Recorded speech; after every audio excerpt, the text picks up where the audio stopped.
Ah, that sure is some good water. Wait a second. This isn't water. This is a potion that kills you in 19 minutes and 11 seconds. Well, that's probably not an issue. And welcome back to Devlog. In the last part, I worked on a conveyor belt system for the game, and in this part, I'll be working on a system for attack inputs for the player to perform, and also attack functions. Combat! Firstly, I will explain the combat's actual design. The way combat works is not actually hitting things. There's no complex character juggling in this game. The combat is essentially just the player throwing a bottle at an enemy and it exploding, or at an object. Why add this, you may ask? Well, I'll tell you why. Fun. Fun to make. Fun to do. Fun to perform.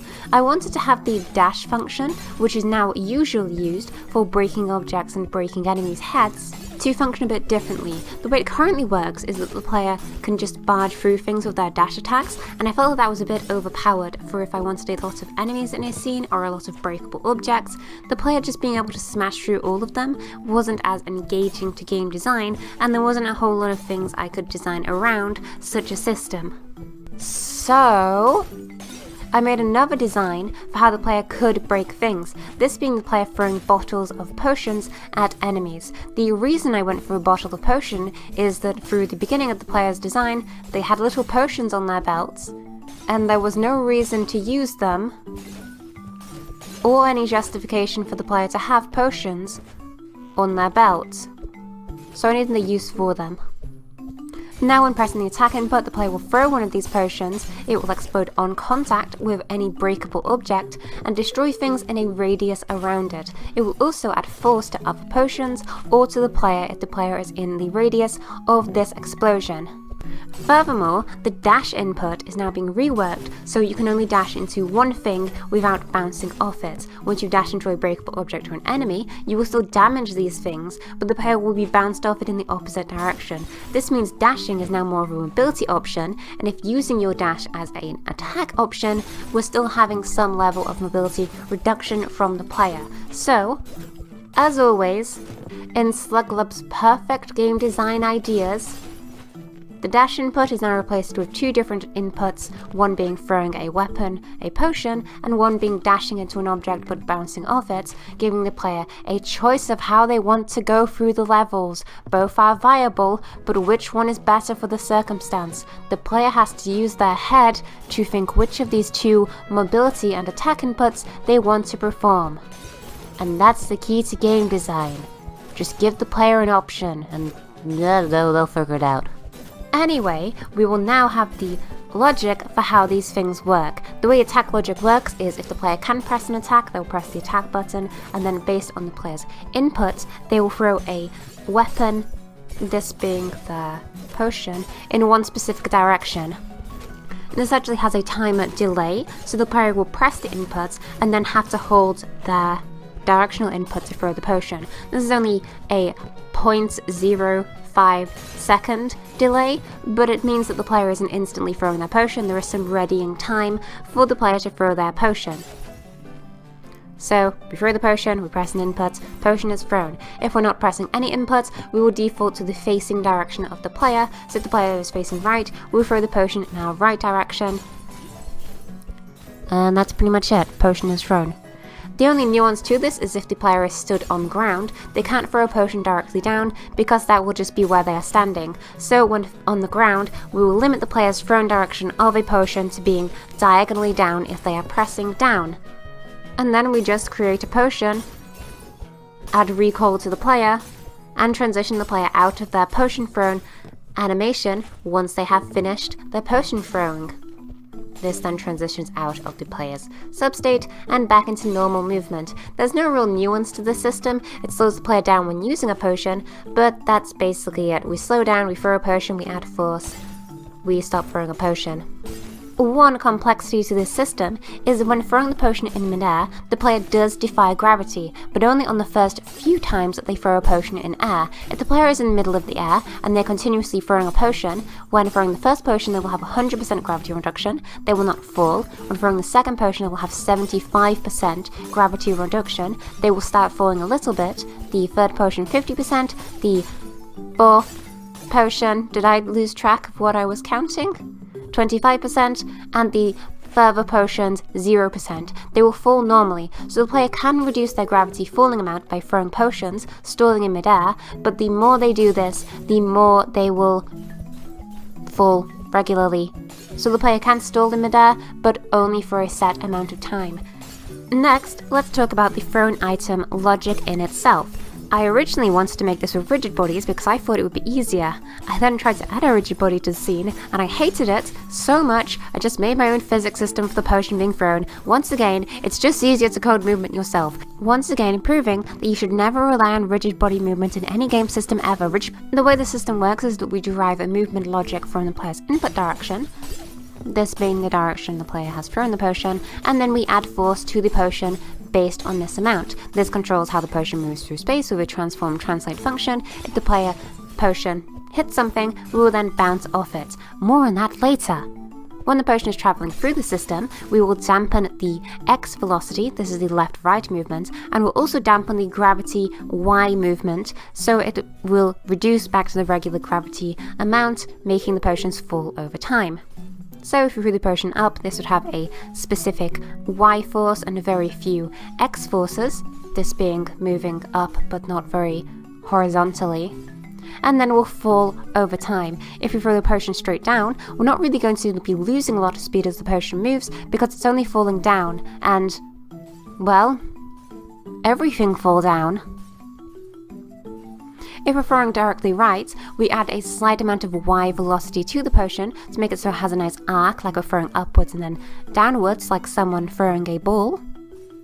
And that's how potion work. Pretty much the same way the player works. We just have values that are lerped and dampened over time to specific values as the potion is thrown. The only real nuance and complexity is that when the potion hits something, it will usually bounce off the thing if the thing is not a destructible object. If the potion is thrown at an enemy, or an object that can be destroyed, the potion will immediately explode because this is easier for gameplay, not having your potions constantly bounce off the thing you want to hit. However, if the potion has hit an incorrect thing, it will bounce off it. This is very simple.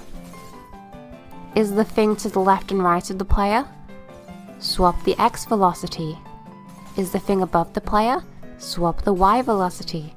Is the thing below the player? Swap the Y velocity again, but make it positive. We just swap the velocity based on the direction of the impacts that the potion has made. Originally I was going to have a logic for a limited number of bounces one potion can make before exploding, but since all potions naturally are going to explode after 1 second anyway, there's no real reason to limit the amount of times a potion can bounce. All potions are organically going to stop due to their velocity dampening, so naturally, if they're bouncing off a thing, they're only going to be losing speed, and the potion is going to explode anyway, so I really had no reason to limit the number of bounces one potion can make. Finally, we'll have the potion's actual impact collision scripting. If potion hit a thing, explode. Finally, we'll have the potion's lifetime scripting. If the potion has been alive for longer than 1 second, the potion explode. One error I encountered with this potion throwing system, which is an error I just encountered now, since the last audio and this audio, I found an error. For some reason, the potions could occasionally clip through geometry. I think the reasoning for this is because I used an on-collision stay for when the potion has collided with something, with the rigid body that is attached to the potion that doesn't have any mobility attached to it, it's just for collision. I use this for detecting when the potions have hit something to check if they should break it or bounce off it. In specific edge colliders or polygon collider setups, the potion will just bounce through the edge of the collider and continue to move. This is an issue and shouldn't happen. You may have already seen this in the video because I recorded the part of the video where this was happening right before I recorded this audio. Anyway, to fix this, along with the regular collision check, I also have a raycast collision check that goes from the center of the potion in the direction of movement. This way it can easily detect if there is something in front of it for a amount relative to how much it would move one frame. And this is basically how the player also detects collision, how the barrels detect collision, and things like that. In my usage, I think raycasts are a little bit more reliable than on collision stay or on collision enter, but maybe I just have a personal hatred of rigid bodies for no discernible reason. So what I'm getting at is I fixed the issue by just adding more collision checks, and hopefully it hasn't come up anymore in this video, maybe. Let's talk about the potion explosion next. When a potion hits something, or when a potion actually breaks, all I do is I check in a radius around the potion for any things that this potion can affect with its explosion. This means any physics object like other potions or the player that have mobility, or any breakable objects. If a breakable object is in this radius and can be destroyed by an explosion, we will break it. See previous devlogs for breakable objects. If a player or another potion is in the radius of this potion, we will apply force to the potion or the player based on the radius, collision, texture, distance from this potion's explosion. So if we throw a potion by our feet, or if we're in midair and we throw a potion below us, we can gain some level of height from the potion's explosion. This is not really a designed gameplay thing. I don't want the player to be able to infinitely juggle themselves by throwing potions below them. Cool as that may be, the game's not designed around that. You could technically do it, but don't do it. The reason I added this is just to give visual feedback to the potions actually having an impact explosion, because if you're stood next to a potion explosion, it should move the player just to make it look visually interesting or visually similar to a potion being thrown. The same of other potions being thrown and affecting themselves by being in the radius of another potion's explosion. The explosions have to look like they actually are pushing things around and exploding in an area instead of just creating an effect and breaking things. It's everyone's favourite part of the devlog, the animation time! The animations are very simple. There are 6 different animations of throwing blended together depending on if we're in the air or on the ground, so 3 for the air, 3 for the ground, and then there is 2 different throwing animations, 1 for the ground, 1 for the air. I, in the future, may add potion throwing for different states, like when you're underwater or when you are on a wall, but I'm lazy and didn't do it yet, so there's only these animations. The throwing readying is the player's motion as they are picking up their potions and getting ready to throw them. They're very simple for the on ground and in air throwing. They're the same motion but with different leg positionings basically. This just has the motion of the player grabbing their potions off their belt and then moving their hand to throw the potions. An interesting thing about this animation is that the potions in the player's hand, if you look at them very closely, they grab both potions, and this is because the player can randomly throw the orange or the pink potion. The issue with this is I didn't want to make double animations for all the potion throwing depending on which potion the player throws, because that would be too complicated. So the player grabs both potions and throws one of them, and the other one just disappears. Don't worry about that. Don't worry about that. I see you worrying about that. Don't. This then blends into an animation based on the player's input of which potion throwing animation direction we are going to be throwing the potion in. So we have 1 for up, 1 for down, 1 for a directional input, and 1 for nothing else because there's 3 animations. They're basically the same animation but with different tilts. The player readies their potion throwing hands, they throw the potion, they have a little bit of recoil and movement based on the direction they have thrown their potion, and then they discreetly put the potions back on their hip. The thing with this is that each of these animations has to have a pose where the player's hand obscures the potions on the player's hips, and then the potions can reappear to make the animations look fine. This is because the potions are basically being scaled down, so they have the illusion of being actually thrown, and then they just have to reappear. One method I have with this was having the potions just expand from the player's hip, but I thought that might look a bit confusing, so now they just magically reappear when obscured by the player's arm. And now that you've noticed it, now that I pointed it out, this animation looks terrible, doesn't it? Ooh, look at those potions just pop back into existence. Isn't that lousy? Isn't that unprofessional of me? And I actually like all these animations quite a lot. They're basically the same thing for ground and in air, just with different leg movements, as I mentioned.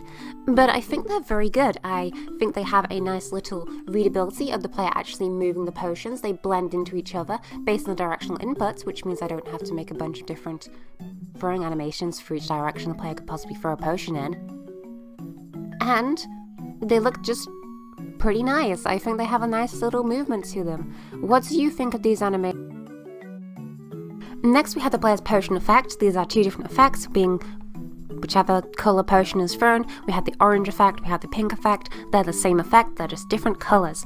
The effect for this is a nice little impact shock line thing to have the illusion of an explosion that is exploding quite violently. We also have a smoke cloud created from this potion. The idea of what these potions are is it's just a general purpose explodey potion that makes smoke.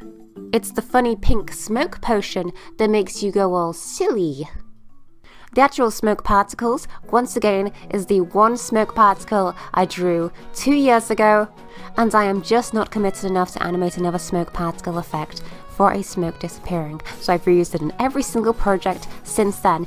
They have two different smoke rings. One is in a circle around the epicenter of the explosion, and one is in a ring around the explosion as well, of a darker colour. These potions then fade in colour over time. This is the part I like the most. And the purple potion will fade into a more orange hue, and the orange potion will fade into a more purple hue. I quite like the design of the potion's explosions. I think it makes the colour variety of the potion a lot more complex and interesting visually. They stand out because they are not just one colour, they are multicoloured, and they transition between colours. I will now talk extensively about why I designed this potion throwing system and how I came to the idea. Now you may be thinking I was just playing the Plague Knight videos game, and that's not true. I was actually playing Ghouls and Goblins, and I was watching King Arthur, or whatever the character's name is, throw weapons, and I thought, oh yeah, I can do that. I can add throwable weapons to my game. So I made a whole system for different weapons that the player could pick up and then throw, like you can in Ghouls and Ghosts and Goblins. But this wasn't fun for the game. I felt like this design was significantly too complicated for the game's design and really didn't blend well with the mobility setup that I had already created for the game. However, I did like the idea of throwing one thing. So I looked at the player's design and I said, what part of them can they throw? Their funny pan on their back? They used to have a pan on their back. Or maybe a different option. So naturally I just kept 10% of what I had coded for the attack system that I had currently set up, and then made the player throw their little potions on their belts. I think this is a lot more dynamic than my original idea, because the potions actually act in world space, and also have more of a dynamic use case that the player can use in levels, rather than just having a knife on the player's hip. Although one of the temp designs was a machine gun, and that was pretty funny. The point is, potions fun. It also meant that I could remove the pan on the player's back and replace it with a funny backpack drawing. I really like that the player has a backpack on their back now. I think it blends a whole lot more with the player's visual style. It makes them look more bulky because the backpack is so bulky. I'm pretty proud of how the backpack looks, not to brag on nothing, but this one isn't even a 3D model I base it off. I just drew a backpack. And then I had it overstocked with potions to give the illusion that the player just has 410 billion potions that they are just carrying around on their back, that they can throw at anything, for they are a rascally little imp. Anyway, Devlog over, not to ramble about potions or backpacks for way too long, but I'm a big fan of this current system. I think it adds a whole lot more variety to player movement in the videos game. They have more player options. It was also fun to code. Aside from that one glitch with the potions, it was fun to code. Anyway, in the next devlog,